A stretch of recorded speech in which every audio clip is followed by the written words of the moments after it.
마켓리더 시간으로 이어가 보도록 하겠습니다. 오늘은 예고해드린 대로 신한은행의 IPS 기획부 오건영 부부장님 모시고 이야기 나눠보려고 합니다. 어서 오세요. 안녕하십니까? 네. 반갑습니다. 네, 반갑습니다. 오늘 에너지 되게 좋아 보이세요. 아, 예, 감사합니다. 이유 있으실까요? 시장 금요일이 다가와서 그런 거 아닐까요? 간만에 그렇습니다. 코스피도 오르고. 네. 네, 이런 시장이긴 한데 사실은 오늘이 오르는 걸 저희가 막 환호할 수만은 없더라고요. 네, 그렇습니다. 그래서 오늘 이 부분을 좀 점검해보고 싶은데 주제부터 바로 확인하겠습니다. 오늘의 주제는 원화 약세, 네. 펀더멘털 위기의 현 주소에 대해서 좀 점검을 하겠습니다. 일단 경기 침체라는 단어가 시장에 계속 깔려 있어서 네네.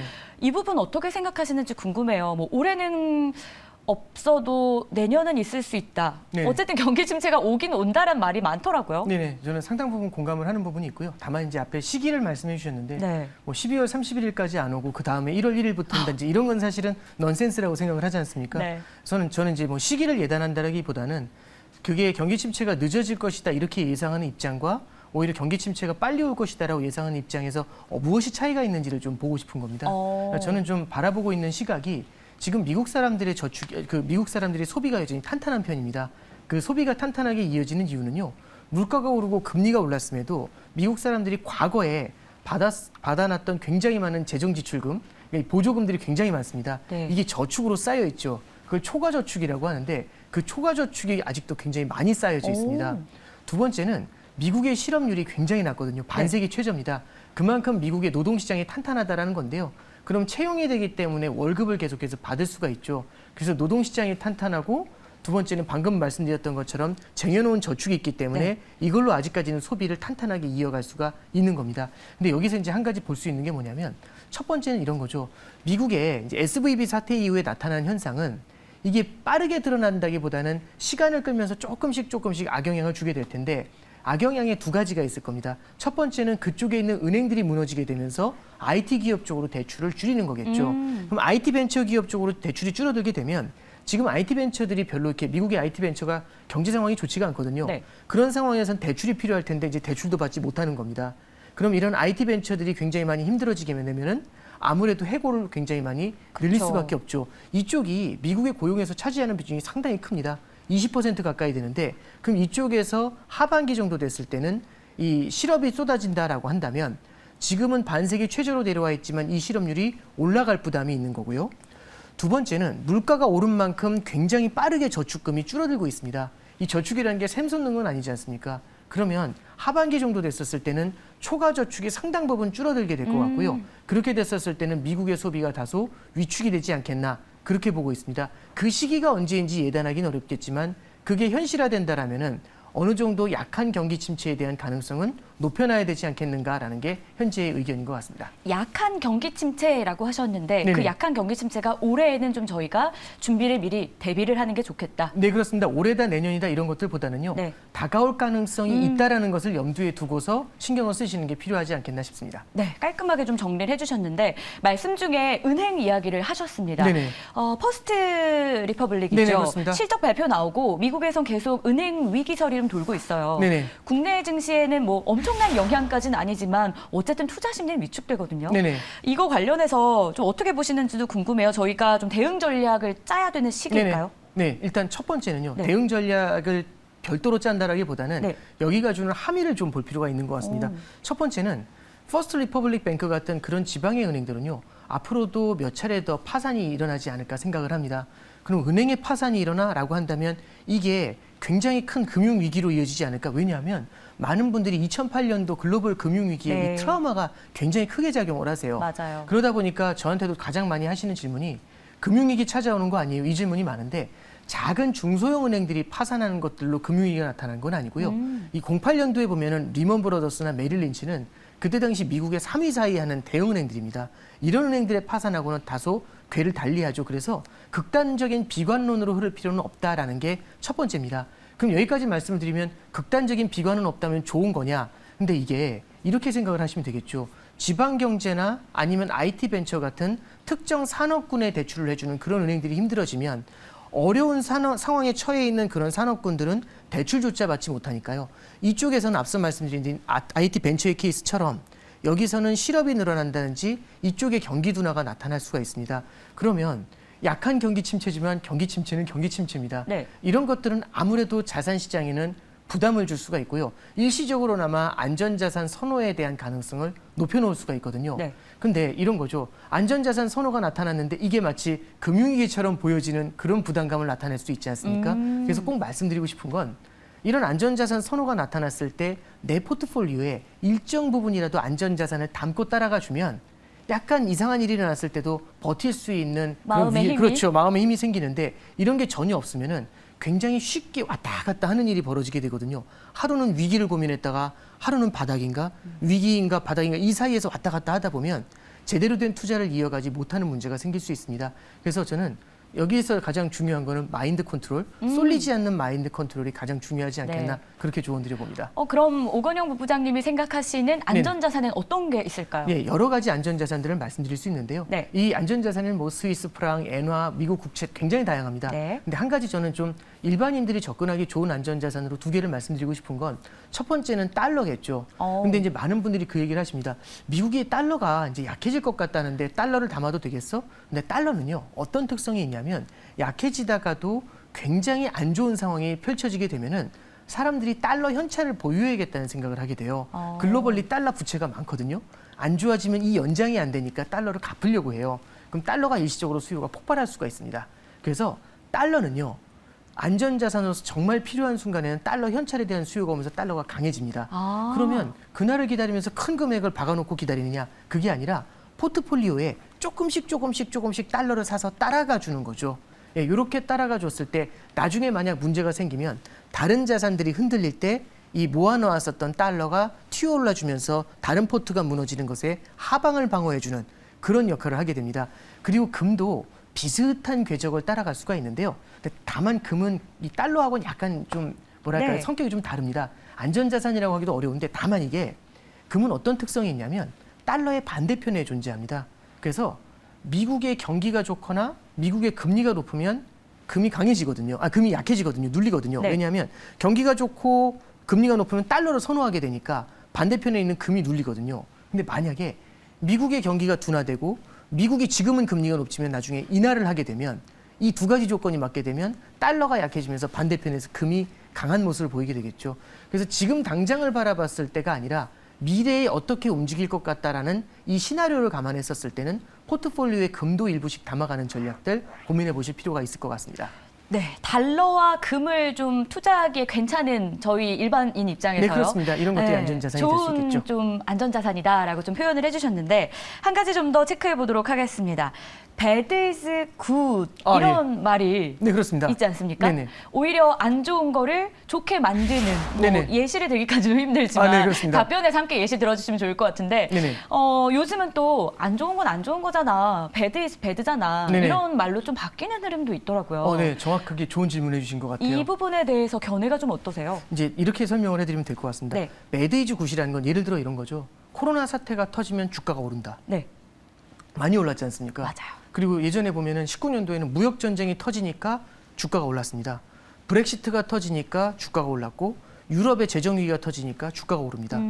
글로벌 금융위기도 결국에는 오랫동안 보니까 주가가 오른 거죠. 네. 그럼 모든 악재는 대형 호재다라고 해석할 수가 있거든요. 그럼 호재는 호재가 되고 악재도 호재가 되지 않습니까? 그럼 모든 일은 호재입니다. 모든 것이 호재면 주가는 항상 오를 수밖에 없는 거죠.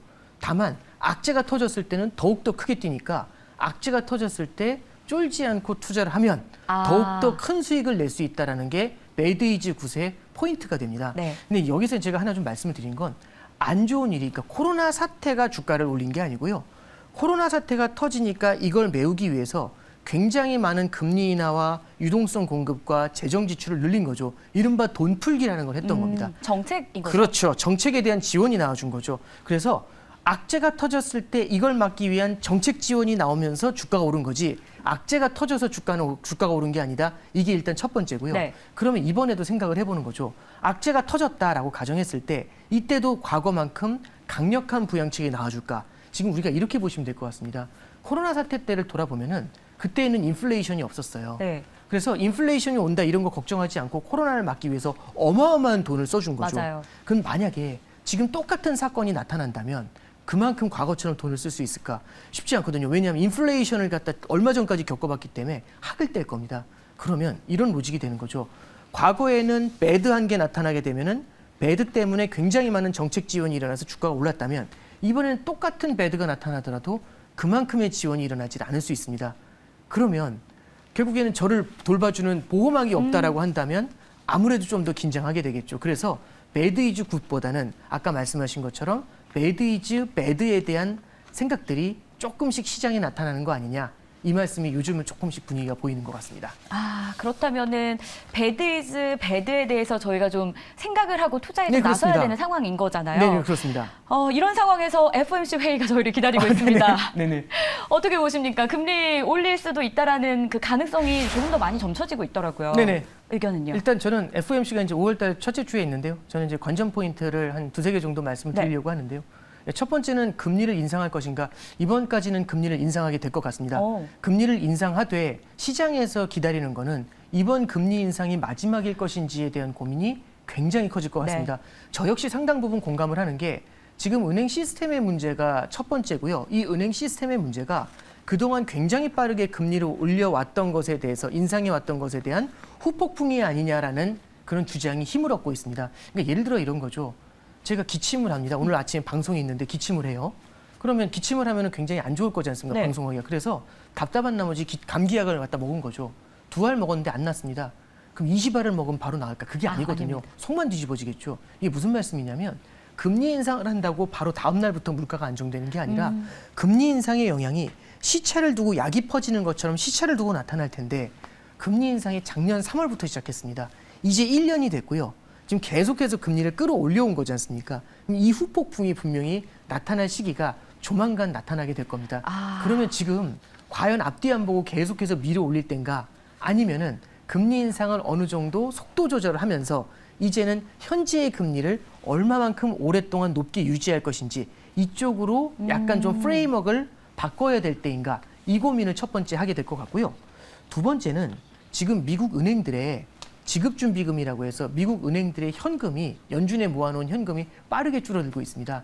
그 줄어드는 이유에는요.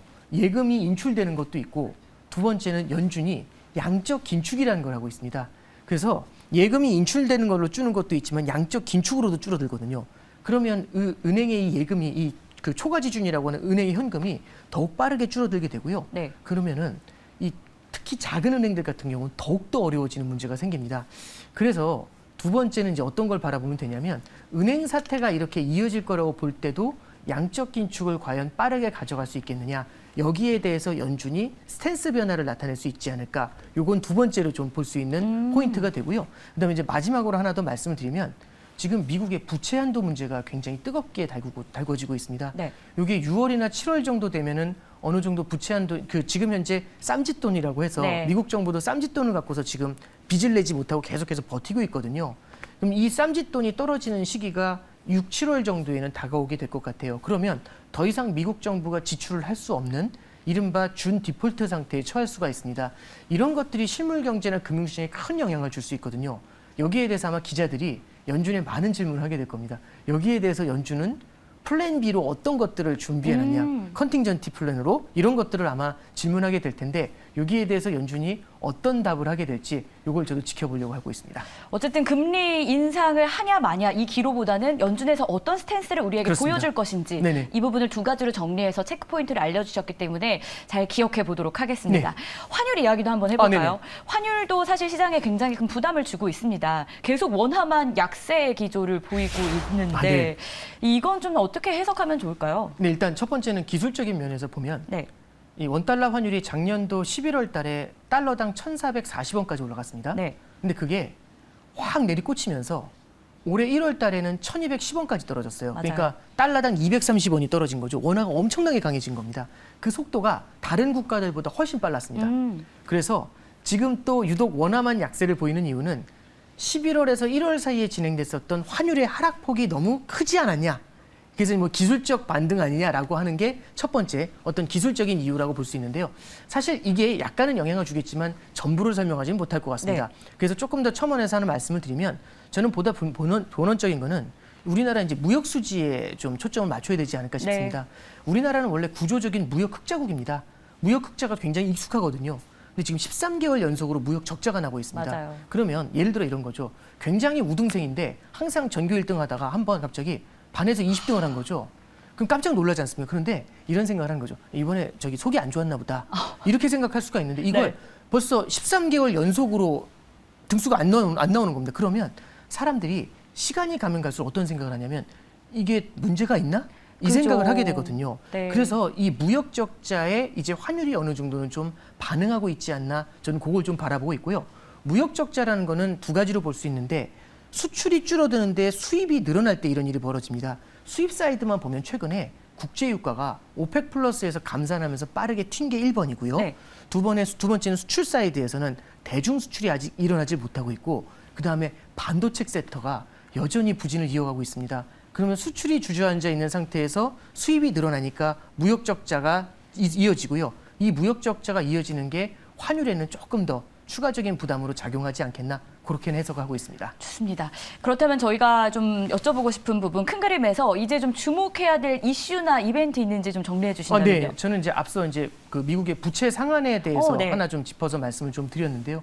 이 미국의 부채 한도 문제가 말씀드렸던 것처럼 6, 7월 사이에서는 어느 정도는 좀 크게 불거질 것 같습니다. 네. 근데 이게 공화당하고 민주당 사이에서 합의가 돼야지 이 부채 상한을 갖다가 맞아요. 올려줄 수가 있는데 이 둘이 팽팽한 신경전을 벌이고 있는 것 같습니다. 그래서 벼랑 끝에 외교를 하고 있다. 이제 이런 생각을 좀 하고 있는데 2011년도에도 이렇게 하다가 미국의 신용 등급이 강등이 되면서 금융시장이 한번 출렁였던 적이 있거든요. 그래서 매크로 사이드에는 첫 번째는 제가 말씀드렸던 것처럼 미국의 부채 상한 요걸 볼 필요 있다. 네. 그리고 이제 마지막으로 하나 더 말씀을 드리면 지금 이제 미국의 은행들 있죠. 퍼스트 리퍼블릭 은행 같은 경우는 이번에 실적 발표를 봤을 때 실적 자체가 중요하다기보다는요. 예금의 인출이 굉장히 빠릅니다.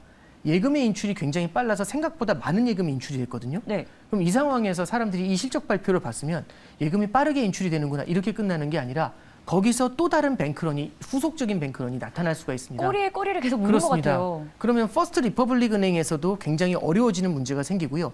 이게 SVB 사태 이후에 한 달여 정도 숨죽이고 있었던 중소형 은행들 파산에 대한 이슈가 다시금 불거지는지는 좀 눈여겨봐야 될 것 같습니다. 이 부분을 연준에서는 어떻게 대응할 건지 미국 행정부는 어떻게 봉합을 하려고 할 건지 이게 매크로 사이드에서 바라봐야 될 두 가지 이슈가 되지 않나 이제 그렇게 정리해서 말씀드립니다. 네. 자, 그렇다면 다가오는 5월 어떤 투자처가 좋은지 마지막으로 좀 간략하게 정리해 주신다면요. 네, 앞서 한번 말씀을 드렸지만 이제 많은 분들이 그 말씀하세요. 세린 메이라고 해서 5월엔 팔고 떠나라. 네. 저는 특정 기간은 무조건 안 좋고 특정 기간은 좋다. 이건 하나의 미신이라고 생각을 합니다. 그것보다는요. 내가 갖고 있는 포트폴리오의 원칙이라는 게 존재하는데 이 원칙이 이런 미신들에 의해서 흔들리는 거죠. 내 포트폴리오의 안정적인 안전자산들을 함께 담고서 넓게 펼쳐간다면 중간중간에 이런 흔들림에서도 굉장히 탄탄하게 버틸 수 있지 않을까. 그래서 원칙을 지키는 투자, 쏠리지 않는 투자, 이게 제일 필요하지 않을까 싶습니다. 원칙을 지키는 투자, 쏠리지 않는 투자로 저희가 5월도 힘차게 좀 나가보도록 하겠습니다. 네네. 오늘 함께해 주셔서 너무 감사드리고요. 지금까지 신한은행의 오건영 부부장 함께했습니다. 고맙습니다. 네, 감사합니다. 네, 준비한 소식 다 전해드렸습니다. 저희는 내일 1시 40분에 다시 찾아올게요. 시청해주신 여러분 고맙습니다.